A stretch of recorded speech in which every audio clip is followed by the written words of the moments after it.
Smile line normally করতেই পারে, but makeup করার পরেও যদি অতিরিক্ত স্মাইল লাইন করে এটা দেখতে বাজে লাগে, তাই সেই জিনিসটাকে হালকা একটু কম করতে পারবো। সেটার জন্য কি নিতে হবে, আমাদের এরকম ইয়ারবাডস নিবো, এরকম এগুলো দেখবে সব দোকানেই পাওয়া যায় নর্মালি। এটা দিয়ে জাস্ট সবকিছু মেকআপ করার পরে স্মাইল লাইন এরিয়া থেকে আমরা মেকআপটা জাস্ট তুলে নেবো হালকা করে। ওকে স্মাইল করতে বলবো, যেই জায়গাতে স্মাইল লাইন পড়ে সেই জায়গা থেকে আমরা মেকআপটাকে তুলে নেব। আমরা চোখের নিচেও হালকা করে তুলতে পারি।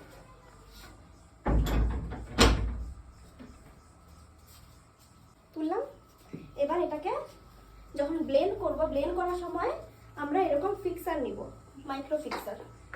যেটা আমাদের কাছে ফিক্সার থাকবে, যে ফিক্সার থাকবে মিস্ট না কিন্তু ফিক্সার, যেটা দিয়ে মেকআপ লক হয়, সেটা বিউটি ব্লেন্ডারে হালকা স্প্রে করব। স্প্রে করলে হালকা ড্রাই করব।